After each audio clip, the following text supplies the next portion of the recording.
If anyone had been standing under the century-old oak near the Maplewood playground that morning, they would have witnessed something almost mythical: a small girl, standing fearless and resolute, staring into the eyes of a desperate, ragged bear. It wasn't a tall tale whispered around a campfire or a photograph from a wildlife magazine. This was real.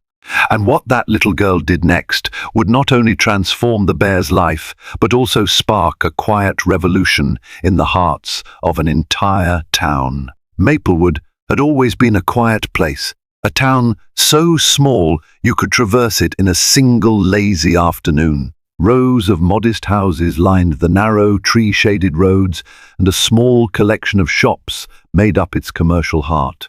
Among these shops was a cozy little bakery called Sweet Briar Breads, famous for its soft sourdough loaves and honey croissants. People from nearby towns occasionally drove out to Maplewood just for the bakery. Life here flowed gently, much like the nearby Redwood Creek that wound around the outskirts.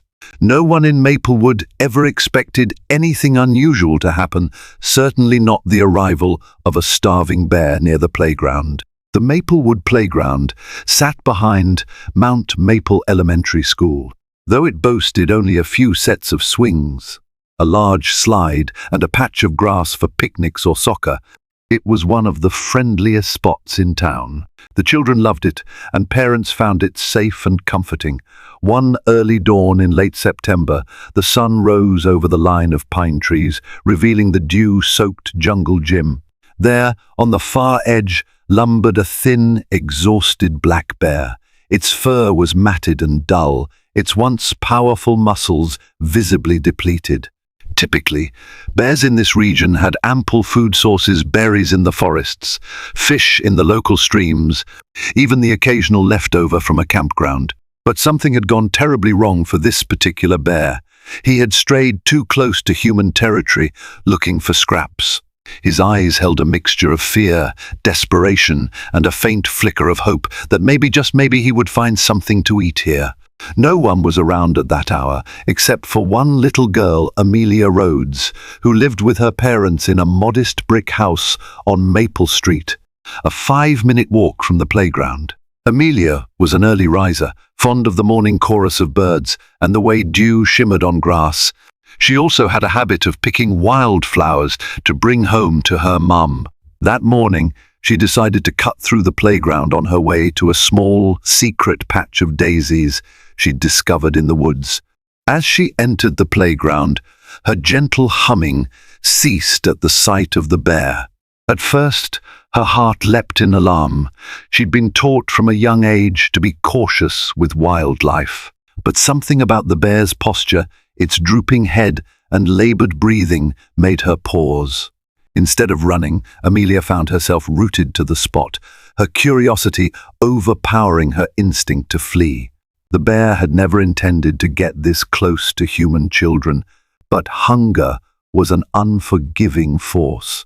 Nights spent rummaging through garbage cans and days, searching the forest floor for leftover berries, had yielded almost nothing. The dryness in his throat felt unbearable, and his belly ached. Ordinarily, a black bear wandering near a human settlement would avoid any confrontation or bolt at the first sign of people. But hunger clouded the bear's survival instincts. He stared at Amelia with large, sunken eyes. She noticed the bear's ribs faintly outlined under its dull coat. The creature looked frail, almost heartbreakingly so. Then it let out a sound that was somewhere between a groan and a plea. In that moment, every cautionary tale Amelia had ever heard about bears fluttered in her mind. Yet a different voice was louder, the voice of compassion. She took a single step forward, heart pounding so loudly she could feel it in her eardrums. The bear didn't growl or snarl. It merely watched her. Amelia had nothing on her except a small basket of bread from Sweet Briar Breads that her mother had given her for a snack later. Summoning her courage, she reached into the basket, pulled out a still warm slice of sourdough, and held it out gingerly. The bear sniffed the air, as if uncertain whether this was a trick. Finally, it took a small step forward, carefully extended its nose, and took the bread from Amelia's trembling hand. In that instant, any fear Amelia felt was eclipsed by an overwhelming sense of empathy. There was something profoundly sad in the way the bear devoured the bread, as though it had been starving for weeks. Amelia stood there, half in awe, half in concern, as the bear gulped down the morsel. She could see it wanted more, but her basket only contained 2 slices. She handed over the second slice without hesitation. The bear's eyes flickered gratefully. After swallowing the last of the bread, it sat back on its haunches, observing Amelia with a gentler expression. For a few precious seconds, time seemed suspended in the delicate hush of early morning. There was no fear, no threat, just the quiet sense of a connection forged between 2 living beings, a hungry bear and a compassionate little girl. Over the next minute, Amelia realized that she couldn't linger. Sooner or later, more people would come to the playground or to the school.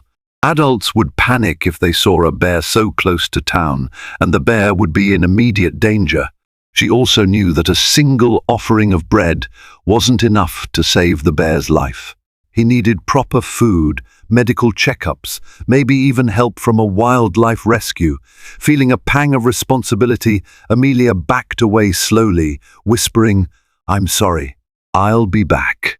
She wasn't sure if she was making a promise or simply wishing she could do more. The bear remained motionless, its gaze following her as she faded from view. That morning, Amelia struggled through her routine, brushing her teeth, getting dressed for school, and scarfing down breakfast. Her mind was entirely on the bear. How could she tell her parents? How could she ensure the bear wouldn't be harmed or wander off and starve? She remembered reading about a place called the Alaska Wildlife Conservation Center, a real-life sanctuary she'd seen in a nature documentary. They specialized in rescuing orphaned or injured bears and other wild animals, providing them with care and sometimes reintroducing them to the wild. She wondered if she could somehow contact them, but Maplewood was far from Alaska. Still, the idea of a wildlife rescue center lingered. Maybe somewhere closer to Maplewood offered similar services. But Amelia knew she had to confide in someone, an adult, who would listen without rushing to call local hunters, or worse.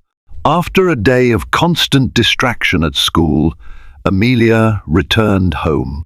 Her father, George Rhodes, was busy adjusting a leaky faucet, while her mother, Sarah Rhodes, was preparing spaghetti for dinner. Normally, Amelia enjoyed her mother's cooking immensely, but tonight she barely touched her plate. When her father asked her why she seemed so quiet, the story came tumbling out. "I saw a bear," she began, voice trembling slightly, "a black bear, at the playground. He was starving." She recounted the encounter in halting detail, the bread, the sad eyes, the sense of urgency she felt. Her parents stared at her, a mix of concern and disbelief. "Honey," Sarah said softly, "are you sure it wasn't just a stray dog? Maybe it was big, and you mistook." "No," Amelia insisted. "It was definitely a bear. It ate the bread right out of my hand." George and Sarah exchanged serious glances. They didn't doubt their daughter. Her sincerity and detail left little room for exaggeration. But they were understandably alarmed. Bears were no joke, and a starving one could be even more unpredictable. "You shouldn't go near a bear," George cautioned, voice tight with concern. "It's not safe, especially if it's desperate for food." Amelia's eyes filled with tears. "But that's exactly why I have to help him. He's starving. He's going to die if someone doesn't do something. And if the wrong people see him, they'll shoot him." Moved by their daughter's earnestness, Sarah put a comforting hand on Amelia's shoulder. "Let's think this through carefully," she said. "We need to contact some wildlife authorities." The Rhodes decided to call Maplewood's small local wildlife department.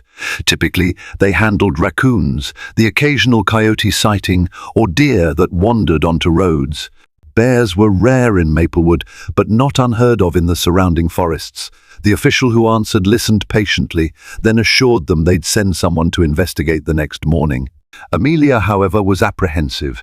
Investigate could mean tranquilizing the bear, or in a worst-case scenario, euthanizing it if they deemed it a threat.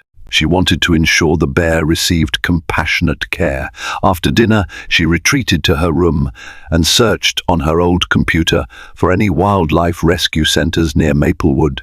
Her eyes lit up when she found a sanctuary about an hour's drive away, Pine Haven Wildlife Rehabilitation Center. This was no Alaska Wildlife Conservation Center, but it seemed genuine enough, with a record of successful rescues and releases. The next day, Amelia rose even earlier, slipping out of the house with a lunchbox full of leftover chicken and some bread she'd begged from her mother. Sarah had reluctantly agreed, on the condition that Amelia stay a safe distance if the bear reappeared, and that she never approach it alone again. Amelia promised to be careful, though she suspected careful would be hard to maintain. When Amelia arrived at the playground, the sky was still grey with dawn. She waited, heart racing, behind a low fence. She wondered if the bear had moved on. Minutes ticked by, her breath puffing in the cold morning air. Then, from the corner of her eye, she saw the shape loping out from behind a thick clump of shrubs.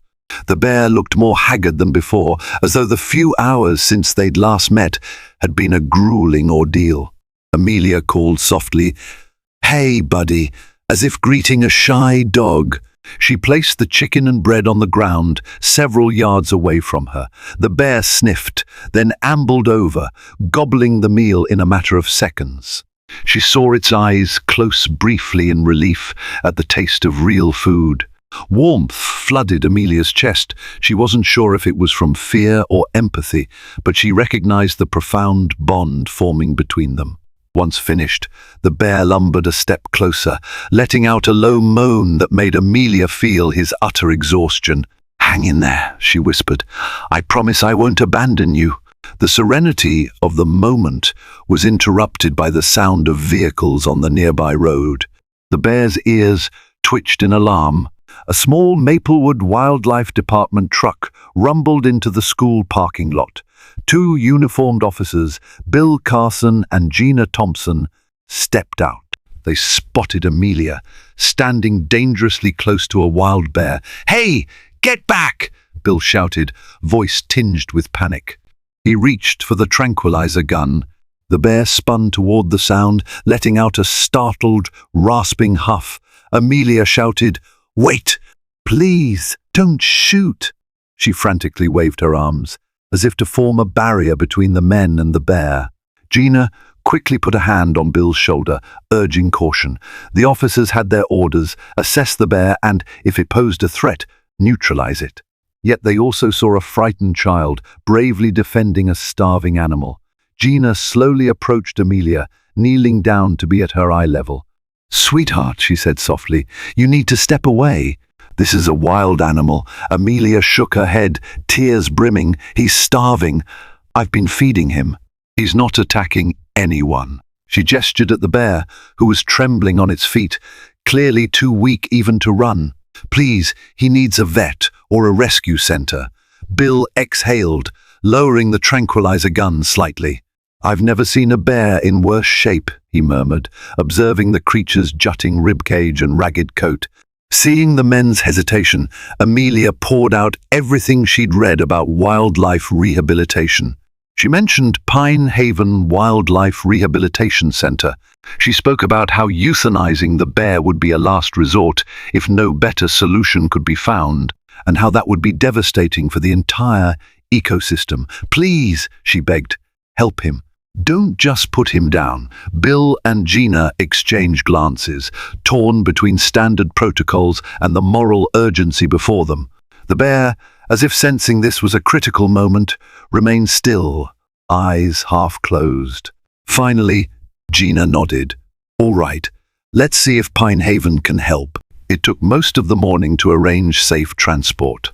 Bill tranquilized the bear with a low dose, just enough to keep him calm without overwhelming his already weakened system. The bear's massive body sagged into a heavy sleep, and a few more wildlife officers arrived to carefully load him into a cage. Amelia watched anxiously, her heart in her throat. Her parents and the other onlookers from town gathered, whispering in hushed voices. Some were amazed that a small girl had shown such bravery and empathy. Others questioned whether it was wise to intervene with a wild creature. Either way, the bear was on the way to Pine Haven, and no one could deny the sense of relief that he might have a chance at survival now. Pine Haven Wildlife Rehabilitation Center was nestled in a wooded area about an hour's drive from Maplewood. The center's name was embroidered on a wooden sign at the entrance, next to tall pines that rustled in the breeze. Dr. Marion Wright, the resident veterinarian, was waiting for them. She was a middle-aged woman with kind eyes and a firm handshake. The moment the bear arrived, Dr. Wright's team sprang into action, carefully examining the creature's vitals, drawing blood, and checking for parasites or infections. Amelia, who had begged her parents to let her come, sat in the waiting area with them. She felt helpless and queasy, like she'd swallowed a swarm of bees. After a tense hour, Dr. Wright emerged, her face etched with concern. "He's severely underweight, malnourished and dehydrated," she explained. "We suspect he got separated from his mother too early or lost his territory to a stronger bear. There are also signs of old injuries, possibly from fights or accidents." Amelia hung on every word. "But he'll be okay, right?" she asked in a trembling voice. "We'll do our best," Dr. Wright assured her. "He's weak, but bears are resilient if given proper care. I'm glad you found him when you did." Over the next week, Amelia visited Pine Haven every afternoon after school. She'd bring small tokens, a drawing she made, a stuffed animal to leave near the viewing window. The bear was kept in a spacious holding area where Dr. Wright and her team administered the fourth fluids, vitamins, and carefully balanced meals that the bear could digest. During one visit, Amelia asked Dr. Wright if it might help the bear to have a name. "Sometimes," the vet replied with a gentle smile, "it helps us connect better. But remember, we have to keep our distance emotionally so we can release him back into the wild someday." Amelia understood, but she couldn't help naming him anyway. She chose Bruno, a strong name, for a bear who needed every ounce of strength he could muster. Day by day, Bruno's condition improved.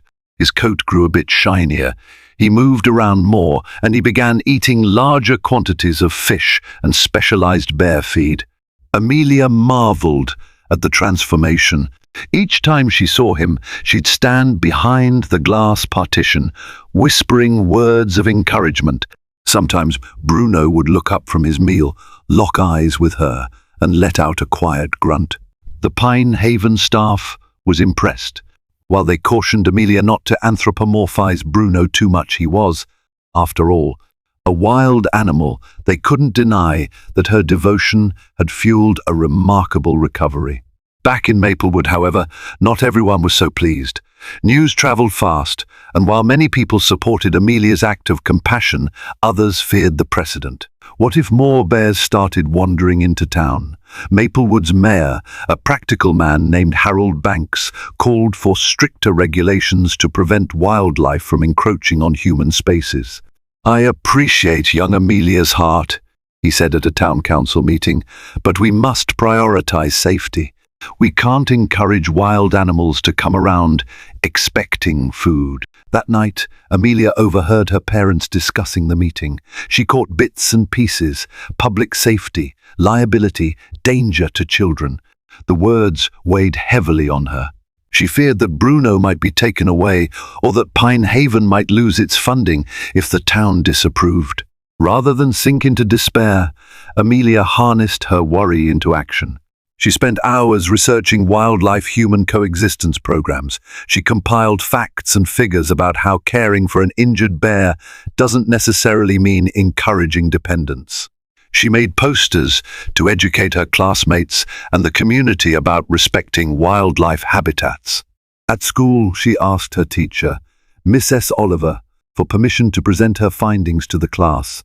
Miss S. Oliver readily agreed, touched by Amelia's passion. Soon, a small group of students formed an informal wildlife club, meeting after school once a week to discuss ways to protect local animals and keep both humans and wildlife safe. Despite Amelia's efforts, the debate in Maplewood grew more heated. Some parents worried about children encountering another bear on the playground. Others admired Amelia's empathy and argued that humane solutions were the best route. Community meetings turned into mild shouting matches. The local newspaper, the Maplewood Herald, ran a front-page story titled, "Girls' Compassion Sparks Town. Debate, Should We Rescue Starving Bears?" The reporter interviewed Amelia, who spoke passionately, "We're not trying to invite bears into our backyards. We just don't want them to die if they're in trouble." As tensions rose, Pine Haven progressed with Bruno's recovery. By late November, Bruno was nearly back to full health. He had gained weight, and his injuries had healed. Dr. Wright believed he could soon be transferred to a transitional enclosure, a larger, more naturalistic habitat where he would learn to fend for himself before eventual release. But if the town's anxiety boiled over, authorities might push for a different outcome, perhaps relocating Bruno to a faraway sanctuary that had no resources for eventual release, or even demanding he be kept in captivity permanently. Sensing a crossroads, Dr. Wright invited Maplewood's mayor and wildlife officials to Pine Haven. She wanted them to see Bruno's recovery firsthand and discuss the best path forward. On a crisp December morning, Mayor Banks, several town council members, and Bill Carson from the Wildlife Department arrived at Pine Haven. They wore grave expressions, prepared to be confronted by animal rights activists. Instead, they found a calm, well-organized facility where each rescued animal had a strict protocol for rehabilitation. Dr. Wright explained how Bruno's reintroduction plan would work. "We have a large forested enclosure. We'll gradually reduce human contact while monitoring his health. He'll learn to hunt and forage. Once we're confident he can survive on his own, we'll release him back into a suitable habitat far from Maplewood, so there's little risk of him returning to populated areas." Mayor Banks, who'd come with a skeptical mind, was visibly moved upon seeing Bruno. The once starving bear now stood at a healthy weight, though still shy around strangers. There was no menace in his eyes, just the inherent dignity of a wild creature regaining its strength. Amelia, invited by Dr. Wright, stood quietly to the side. She watched the mayor's face soften. Bill Carson, who had been torn between protocol and compassion, smiled slightly. Perhaps the raw presence of Bruno, alive and recovering, conveyed what words and arguments could not, that wild animals deserve a fighting chance, especially when humans have played a role in the degradation of their environment. By the visit's end, Mayor Banks agreed to support the bear's rehabilitation. He even promised to hold a public forum to educate Maplewood residents about wildlife safety measures, simple things like securing trash cans, removing food sources from backyards, and not feeding wild animals casually. The bigger point was to strike a balance between compassion and caution. Over the next few weeks, Maplewood underwent a subtle but significant transformation. Community members began volunteering at Pine Haven. The Maplewood Herald ran positive follow-up stories. Donations poured in to support Bruno's care. The Wildlife Club at Amelia's school grew, with students writing letters to other sanctuaries and learning about environmental stewardship. Winter set in, blanketing the countryside in fresh snow. At Pine Haven, Bruno entered the transitional enclosure. It was a fenced area of forest, complete with a small pond and tree cover. Here, Dr. Wright minimized direct human interaction. Instead, cameras monitored Bruno's progress. Each time Amelia visited, she could no longer approach him like she used to. She understood that for Bruno to return to the wild, he must not associate humans with food or safety. It was a bittersweet realization. She'd grown fond of him, but she also wanted him to be free, truly free. Standing at the observation tower, she watched him claw at a fallen log, foraging for insects, a natural bear behavior. A quiet pride filled her heart. This was what she had fought for, Bruno living as a bear should, without fear or starvation. In early spring, Dr. Wright announced that Bruno was ready for release. A suitable stretch of protected forest land had been chosen about 50 miles northwest of Maplewood, a place rich in fish, berries, and sheltering caves. The day before the transfer, Amelia came to Pine Haven with her parents for one final goodbye. She stood outside the enclosure, a lump in her throat. Bruno was rummaging through the undergrowth, oblivious to the emotional scene unfolding. "Goodbye, Bruno," she whispered, tears prickling her eyes. She knew he couldn't hear her, at least not the words, but maybe he could sense the love and hope radiating from her small frame. The release team tranquilized Bruno one last time to safely load him into a travel crate. They drove out to the designated spot, a journey that took most of the morning. Amelia wasn't allowed to come along. Dr. Wright insisted it was best to limit emotional entanglements. So Amelia waited at home, restless and anxious. Finally, a call came in from Dr. Wright. "Bruno is free. He's up and moving around." Everything went smoothly. Amelia felt a rush of relief and joy, mixed with a tinge of sadness, as though a chapter of her life had just closed. But in her heart, she knew that was exactly how it needed to be. In the weeks following Bruno's release, Maplewood experienced a newfound unity. People were still vigilant, making sure to secure their garbage and respect wildlife boundaries, but they also felt a collective pride in having saved a life. The debate that had once threatened to tear the community apart became a catalyst for growth. The playground where Amelia first found Bruno installed a new sign detailing wildlife safety tips and emergency contacts. The sign read in part, "Remember, we share this land. Treat all creatures with respect and caution." Children who played there sometimes whispered the bear's story among themselves, turning it into a local legend of compassion. For Amelia, the experience changed her life forever. She discovered the power of empathy, how one small act of kindness could ripple through an entire community.